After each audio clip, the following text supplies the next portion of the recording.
दक्षिण डकोटाका नाङ्गा ढिस्काहरू 8 करोड वर्षदेखि उजाड छन् र यो प्राचीन घाँसे मैदान हो। अहिले यहाँका अधिकांश घाँसे मैदानहरू मासिसकेका छन्। घाँसे मैदानसँगै गौरी गाई पनि हराइसके। अब मानिसहरूले खेतीपाती नगरेका ससाना घाँसे मैदानहरू मात्र बाँकी रहेका छन्। कुनै समय यस प्रायद्वीपभरि फैलिएको यो घाँसे मैदान एक आपसमा निर्भर प्राणी र वनस्पतिहरूको बसोबास भएको ठाउँ हो।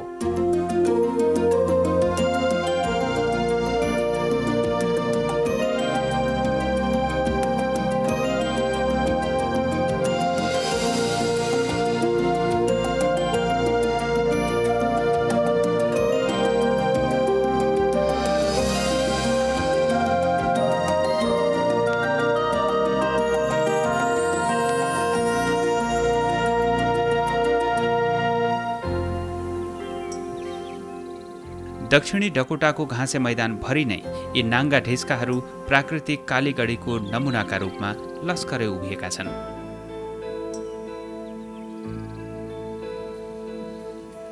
प्रकाश परिवर्तनसँगै मूर्ति जस्ता देखिने यी टावर र किल्लाहरू फेरिन्छन्। एक अमेरिकी लेखकले यी नाङ्गा ढिस्काहरूलाई प्रकृतिले आफ्नो प्रतिभा र परिश्रम लगाएर सृजना गरेका असङ्ख्य स्मारकहरूको ठाउँ भनेका छन्।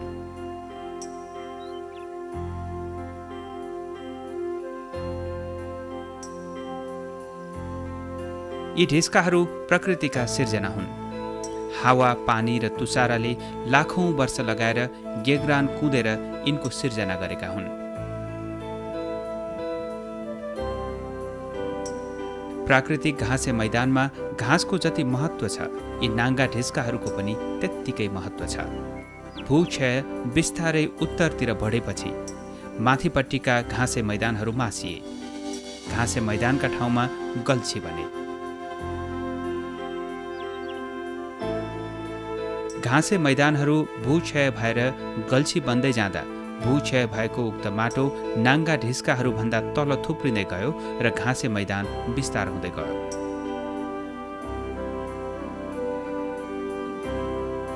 यी ढिस्काहरू भन्दा पश्चिमपट्टि साउथ डकोटाको ब्ल्याक हिलको फेदीमा रहेको विन्ड केभ नेसनल पार्कले घाँसे मैदान र सल्लाको जङ्गल भएको ठाउँको संरक्षण गरेको छ। मूल रूपमा यो घाँसे मैदान हो।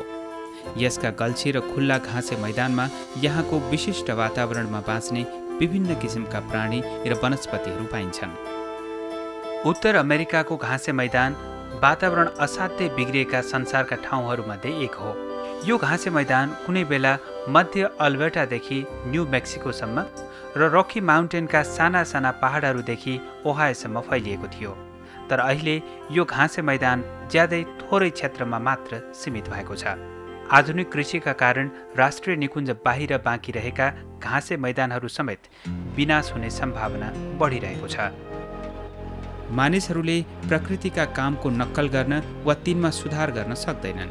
तर पनि यहाँ यो घाँसे मैदानको चारैतिर किसानहरू घाँसे मैदान मासेर गहुँ खेती गर्न लागेका छन्। माटोलाई धुलोमा परिवर्तन गर्दैछन्। पहिले पहिले घाँसे मैदानमा अति जाडो, अति गर्मी र खडेरी जस्ता अति विषम हावापानी पचाउँदै विकास भएका 300 प्रजातिका स्थानीय घाँस पाइन्थे।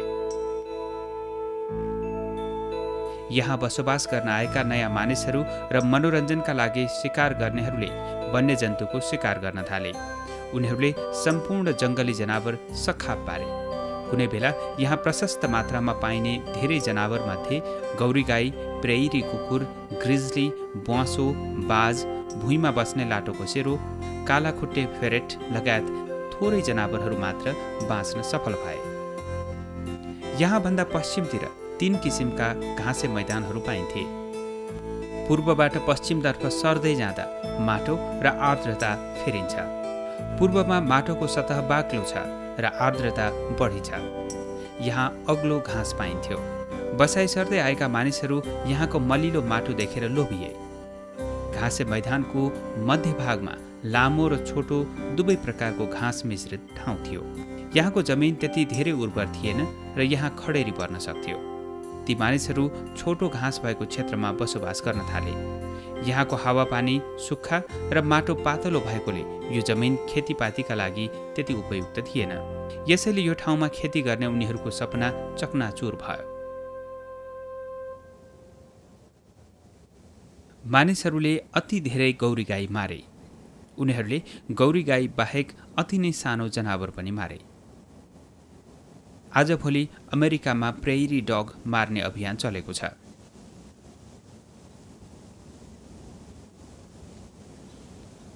आजभोलि प्रेयरी डगको अवस्था हेरेर घाँसे मैदानको वातावरण बिग्रेको छ कि छैन भन्ने कुरा जान्न सकिन्छ।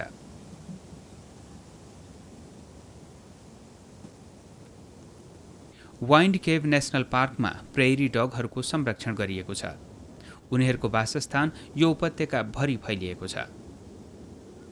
प्रेयरी डगहरू ठूलो समूहमा बस्न रुचाउँछन्।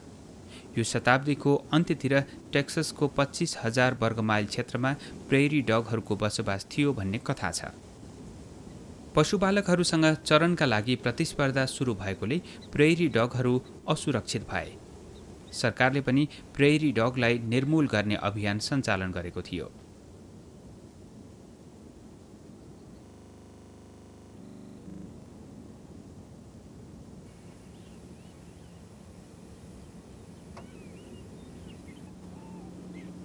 ठूलो समूहमा बस्दा सुरक्षा हुने भएकोले दुलोभित्र बस्ने यी जनावरहरू ठूलो समूहमा बस्छन्।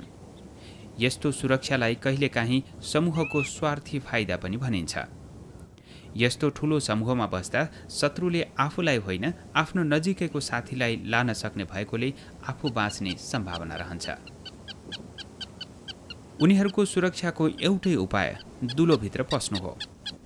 घाँसे मैदान खुला हुनुको साथै हजारौं शत्रुहरूले आकाशबाट दाउ हेरेर बस्ने भएकोले कहिलेकाहीँ शत्रुहरू प्रेयरी डगले चालै नपाई छेउमा आइपुग्छन्। यसरी शत्रु आएपछि उनीहरू एक किसिमको आवाज निकालेर कराउँछन्, जसले गर्दा शत्रु आएको खबर अरूले थाहा पाउँछन्। यी जनावरहरू घाँसे मैदानभरि ठुल्ठुला समूह बनाएर बस्छन्। एउटा ठूलो समूहमा थुप्रै परिवारहरू हुन्छन्। उनीहरूको परिवार सामाजिक हुन्छ। उनीहरू एउटा निश्चित क्षेत्रमा बस्छन्।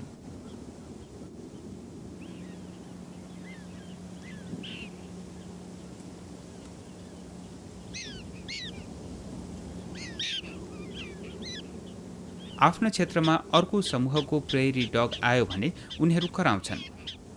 यस्तो आवाज निकालेर उनीहरूले बिरानो प्रेयरी डगलाई चेतावनी दिएको हुन सक्छ, वा यो आफू सुरक्षित र सुखी रहेको अभिव्यक्ति पनि हुन सक्छ। सुनाई, हेराई र एक अर्काको स्पर्शले प्रेयरीहरूलाई सुरक्षाको अनुभूति दिन्छ। त्यसैले उनीहरू बारम्बार वरपर अरू डग छन् कि छैनन् भनेर हेरिरहन्छन्। समूहका बीचमा ढुक्क मानेर बस्छन्। कोही बिरानो जनावर आउला कि भनेर निगरानी गर्छन्। शत्रु आउला कि भनेर लगातार निरीक्षण गरिरहन्छन्। उसको क्षेत्रमा अरूले छुसुक्क गर्दा पनि उनीहरू कराएर उपद्रो मचाउँछन्।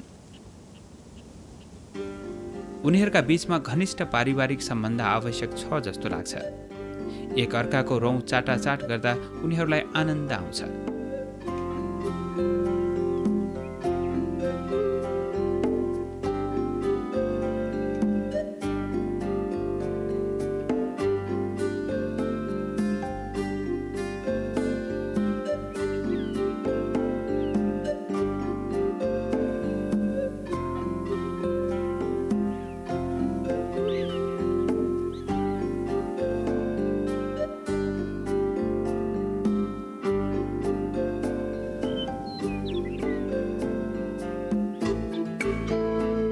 तर यसको ठिक विपरीत अर्को समूहबाट आएको प्रेयरी डगलाई उनीहरू चिन्छन्, उसँग लडाईँ गर्छन् र उसलाई आफ्नो राज्यबाट धपाउँछन्।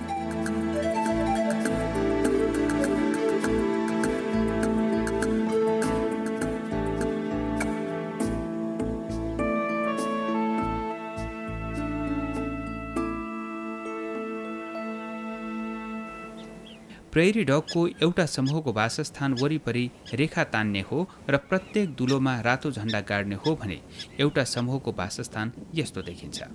यो एउटा परिवार हो। एउटा परिवारको क्षेत्रले करिब 1 एकडको 3/4 भाग ढाकिएको हुन्छ। एउटा समूहमा एउटा भाले 3-4वटा माउ पोथीहरू, अघिल्लो वर्ष हुर्केका बच्चा र यसपालि जन्मेका बच्चाहरू हुन्छन्। विन्ड केभ नेसनल पार्कमा प्रेरी डग संरक्षण गरिएकाले अनुसन्धानका लागि यो अति उत्तम ठाउँ हो। जिम लाउरी एउटा पुवालको वरिपरि 5वटा जाल बिछ्याइरहेका छन्। उनी अध्ययनका लागि केही प्रेरी डगहरू समातेर तिनीहरूका शरीरमा ट्याग लगाउन चाहन्छन्। जालमा परेका प्रत्येक प्रेरी डगहरू जवान वा बच्चा हो भन्ने थाहा पाउनका लागि उनीहरूलाई तौलिन्छ र कानमा एउटा ट्याग लगाइन्छ।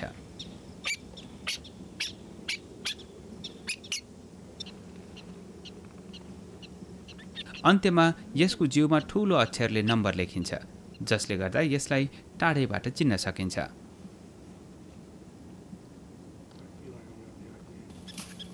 जिम लाउरीले जनावरहरूको व्यवहारको अध्ययन गर्नका लागि यसो गरेका हुन्। उनी प्रेरी डगले शत्रुहरूको निगरानीका लागि कति समय बिताउँछन्, बच्चाहरूमा शत्रुहरूप्रति सतर्क हुने गुण कसरी विकास हुन्छ भन्ने कुराको अध्ययन गरिरहेका छन्।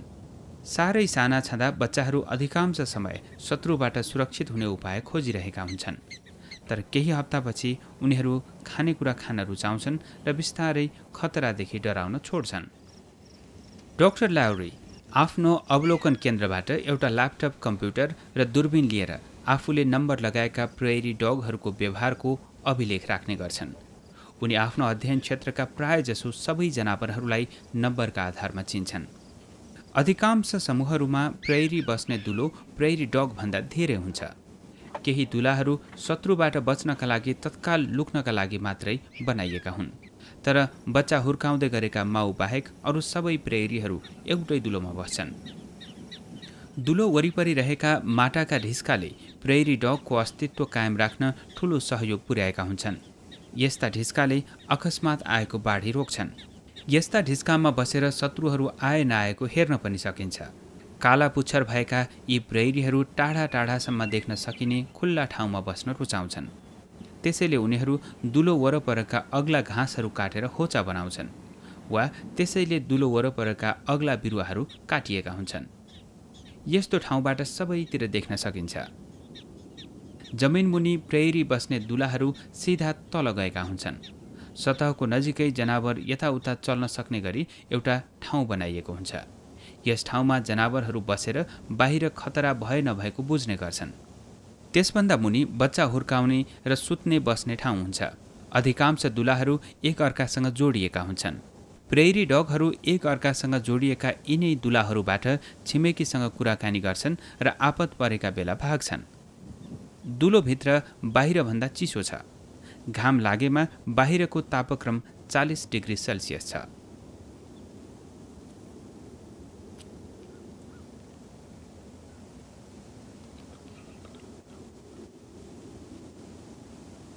तर दुलाभित्रको तापक्रम 17.6 डिग्री सेल्सियस मात्र छ।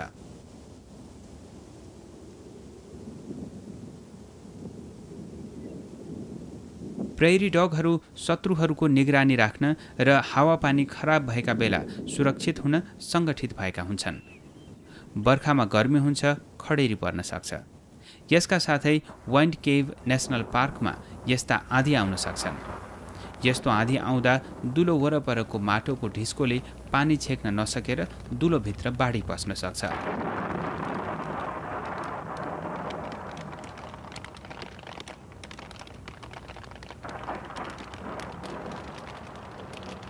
ठुल्ठुला जङ्गल जस्तै घाँसे मैदानहरू पनि गडाङगुडुङ गर्दै बिजुली चम्कँदै आकाशबाट पर्ने मुसलधारे पानीको भर पर्छन्।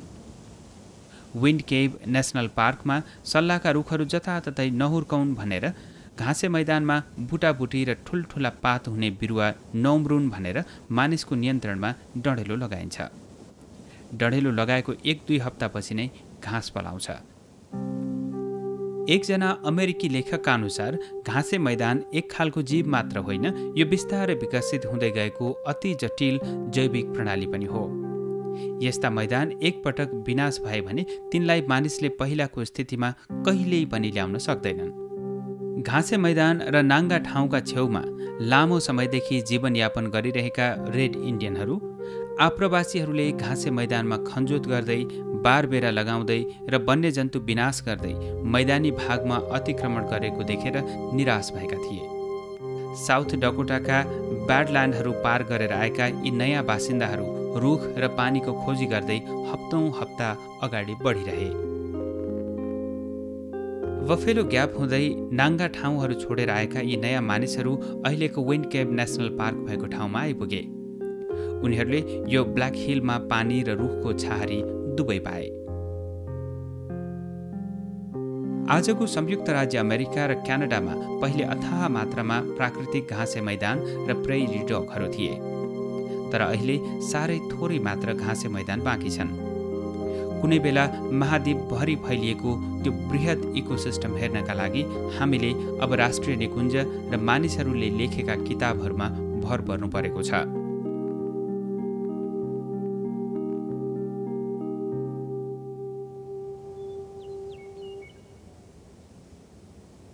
गौरी गाई र कालो पुच्छर भएको प्रेरी डगले भने आफ्नो अस्तित्व कायम राखेका छन्। हजारौं वर्षदेखि यी विशाल मैदानी भागमा सँगसँगै बस्दै आएका थिए गौरी गाई र प्रेरी डग। उनीहरू युरोपेलीहरू यहाँ आएपछि झण्डै लोप हुने अवस्थामा पुगेका थिए। उनीहरू अहिले विन्ड केभ नेसनल पार्कको घाँसे मैदानमा बसिरहेका छन् र एक अर्कालाई जीवित रहन सहयोग पुर्याइरहेका छन्। उनीहरूलाई जीवित राख्ने घाँसलाई बचाइरहेका छन्।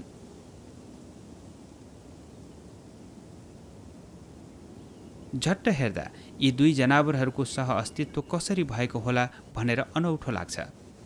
तर जीव वैज्ञानिकका अनुसार प्रकृतिका कुनै पनि जीवहरू अरू जीवहरूबाट अलग भएर बाँच्न सक्दैनन्।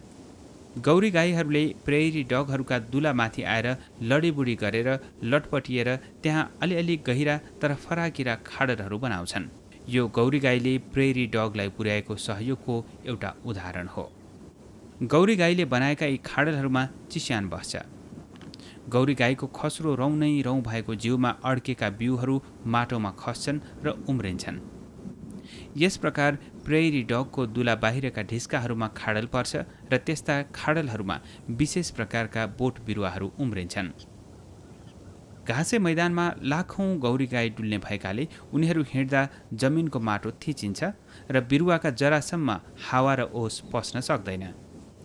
तर प्रेयरी डग र भुइँमा बस्ने लोखर्के जस्ता दुलोमा बस्ने जनावरहरूले माटो खोतल्दा माटोको सतह खुकुलो हुन्छ, जसले गर्दा पानी र हावा जमिनमुनि पस्न पाउँछ।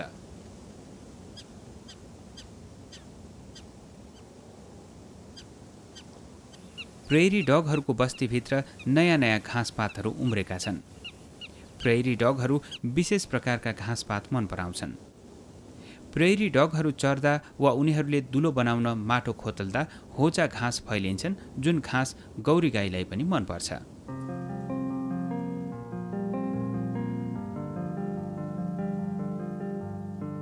गौरी गाईले प्रेयरीको दुलोमा लटपटिँदा उसको दुलो बिग्रने भएकोले प्रेयरीलाई गौरी गाईसँग रिस उठ्छ। तर यसै पनि उनीहरूले बारम्बार दुलोको सम्भार गरिरहनुपर्छ।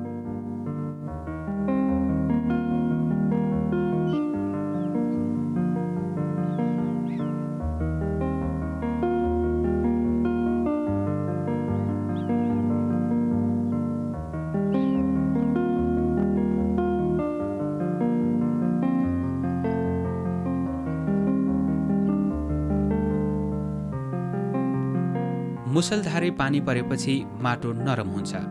यो नरम माटोलाई प्रेयरी डगहरूले खन्तीले झैं खनेर सतहमा निकाल्छन्।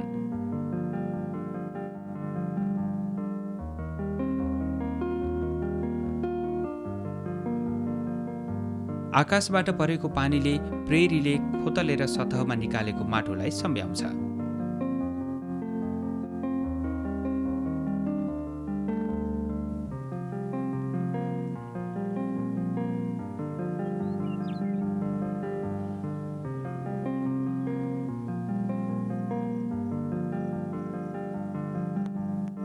डढेलो लाग्दा जस्तै घाँसे मैदानमा गौरी गाई र प्रेयरी डगहरू चरेपछि अरू प्रजातिका बोट बिरुवा उम्रन पाउँदैनन्। दुलोका बीचमा रहेका खाली जमिनमा कलकलाउँदा घाँस पलाउँछन्। प्रेयरी डगले आफ्नो चरणमा उम्रने घाँसलाई धेरै अग्लो हुन दिँदैनन्।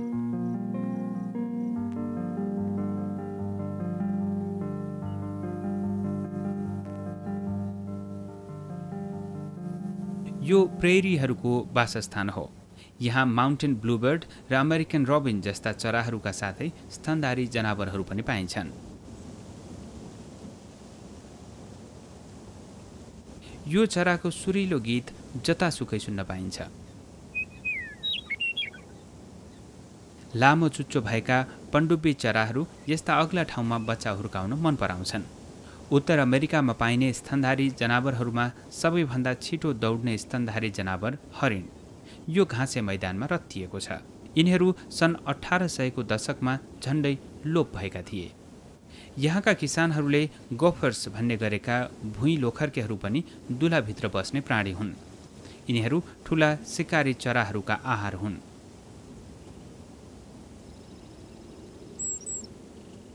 प्रेरीको शत्रु अमेरिकन बाज यहाँ फट्याङ्ग्रा समातिरहेको छ। बन्दुक, जाल, विष आदि सबै कुरासँग जुझ्दै लामो समयदेखि जीवित रहन सफल यो प्राणी घाँसे मैदानको इकोसिस्टमको महत्त्वपूर्ण शिकारी जनावर हो। यो उत्तर अमेरिका भरि फैलिएको छ।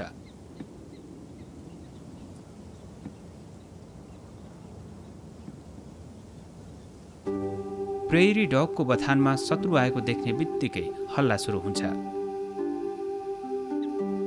बाजले दुलोबाट भर्खर निस्किएका ससाना बच्चाहरूको साह्रै खेदो गर्छ।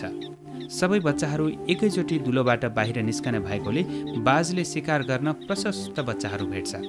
यस्ता बच्चा बाजले समात्ने बित्तिकै मर्छन्। तर यस्तो खतराबाट आफ्नो अस्तित्व लोप हुन नदिने उपाय पनि उनीहरूसँग छ। बच्चाहरू धेरै हुने भएकाले शत्रुहरूले खाए पनि केही बच्चाहरू हुर्कन्छन्। मानिस, मसिन र जनावरहरू प्रेरी डगका सबैभन्दा ठूला शत्रु हुन्।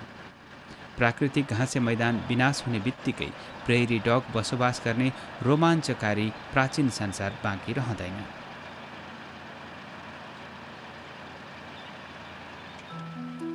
प्राणी र वनस्पतिको यो असाधारण संयोग लाखौं वर्षको अन्तरालमा विकास भएको हो। डढेलो लाग्यो, हिमनदी बने, पर्वत बने, भित्री भागमा समुद्र बने र हावापानी परिवर्तन भयो। प्रकृतिमा यस्ता कुरा हुन्छन् भन्ने कुरा मानिसले बुझ्न सकेका छैनन्। यी सबै कुराहरू लामो समयको अन्तरालमा सृजना भएका हुन्। दुलोबाट पहिलो पटक बाहिर निस्किएका यी साना बच्चाहरू उद्विकासका विशिष्ट उपलब्धिका नमुना हुन्। परिवर्तित विषम परिस्थितिमा आफूलाई हुर्काउने काममा प्रेरी डग अरू धेरै जनावरभन्दा अगाडि छ।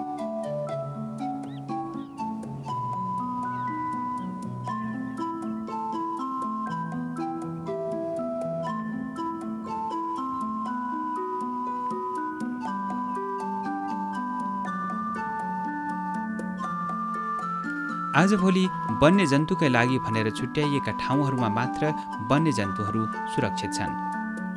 विन्ड केभ नेसनल पार्कमा काला पुच्छर भएका प्रेरी डगहरू संरक्षण गरे अनुसार फस्टाएका छन्। क्यानाडाको ग्रासल्यान्ड नेसनल पार्कमा पनि यही कुरा देखिएको छ। प्रेरी डगको अस्तित्वका लागि वासस्थानको सुरक्षा हुनुपर्छ। एक ठाउँमा बसोबास गरिरहेका विभिन्न समूहहरू र पारिवारिक समूहहरू बीचमा मेलमिलाप र घनिष्ठ सम्बन्ध हुनुपर्छ। यति कुरा पाउने हो भने उनीहरू बाँच्न सक्छन्।